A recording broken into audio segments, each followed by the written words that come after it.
안녕하세요. 네, 저는 KMI 직업환경의학과 전문의 김광휘라고 합니다. 반갑습니다.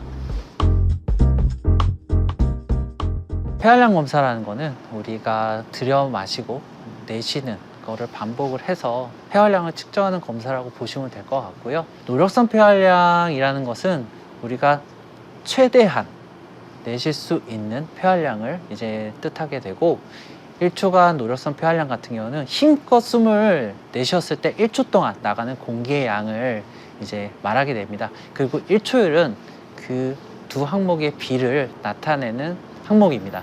검사자가 숨을 들여 마시라고 하실 때 깊게 들여 마시고, 내쉬라고 했을 때 끝까지 내쉬는 그런 방식으로 검사가 진행되게 되고요. 이제 여러 번 반복을 하게 돼서 우리가 일상적으로 숨을 쉬는 양을 보는 게 아니라 폐가 가질 수 있는 그 최대한의 어떤 그 호흡량을 보는 검사이기 때문에 우리가 일상적으로 숨 쉬는 것보다 훨씬 더 강하게 숨을 들여 마시고 할 수 있는 만큼 최대한 이제 숨을 내쉬는 게 중요합니다. 일단 제일 먼저 보는 게 FVC와 FEV1의 비가 되겠습니다. 그 비율로 보았을 때 1초율이 70% 이상이고 FVC가 80% 미만이면 제한성 폐질환으로 보게 되고요. 1초율이 70% 미만이면서 FVC가 80% 이상이면 폐쇄성 폐질환, 1초율이 70% 미만이면서 FVC가 80% 미만이면 혼합성 폐질환이라고 볼 수 있습니다.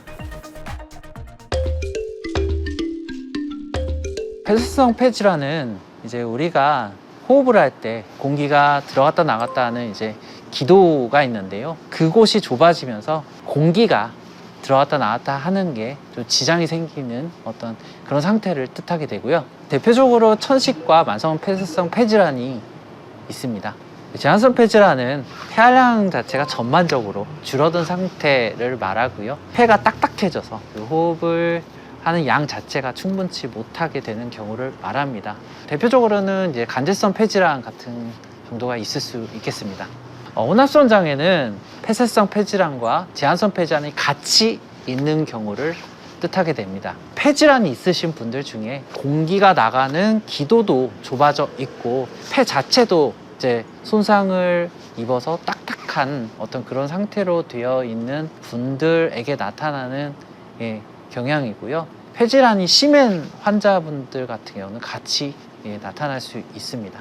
제일 중요한 거는 흡연입니다. 장기간 흡연이 이제 우리 폐에 계속 손상을 일으키고 회복이 되고 이런 것들을 반복이 되면서 이제 폐 세포가 이제 좀 더 손상을 입게 되거든요.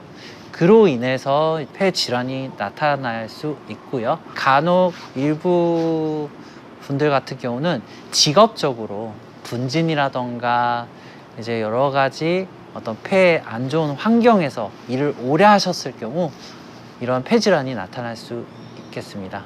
흉부 엑스레이를 통해서 우리가 폐에 어떤 염증 소견이나 뭐 석회화 소견, 그리고 이제 결절 등이 있는지 이제 폐 실질에 대해서 볼 수가 있고요. 엑스레이를 보았을 때 이제 하얗게 혹 같은 게 있으면 이거를 폐 결절로 의심할 수 있고요. 그 지름이 3cm가 넘어가면은 종괴라고 이제 부를 수 있습니다. 크기적인 측면에서 구분을 된 거고요. 이제 CT나 이런 것들을 통해서 실제로 이게 어떤 성질을 가진 결절 혹은 종괴인지 이제 확인을 하게 됩니다. 그리고 실제로 크기가 많이 클 경우는 암을 의심할 수 있고요. 조직 검사를 통해서 수술 여부라던가 이제 항암 치료를 어떻게 할지 이제 진행을 하게 됩니다.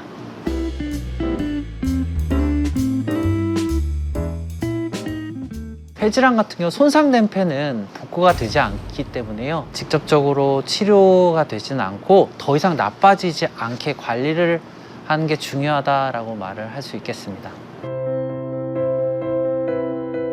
유산소 운동을 해서 폐활량을 관리하시는 것도 1번이고 폐의 나쁜 환경을 제거하는 게 그것도 이제 중요할 것 같습니다. 제일 대표적인 게 이제 흡연이죠. 특별하게 폐활량을 막 좋게 하는 유산소라기보다는 유산소 운동을 얼마나 자주 그리고 충분한 시간 동안 하는가, 이게 중요할 것 같습니다. 그러니까 뭐 가령 사이클, 달리기, 그리고 뭐 수영 이런 것들이 다 좋을 수 있을 것 같습니다.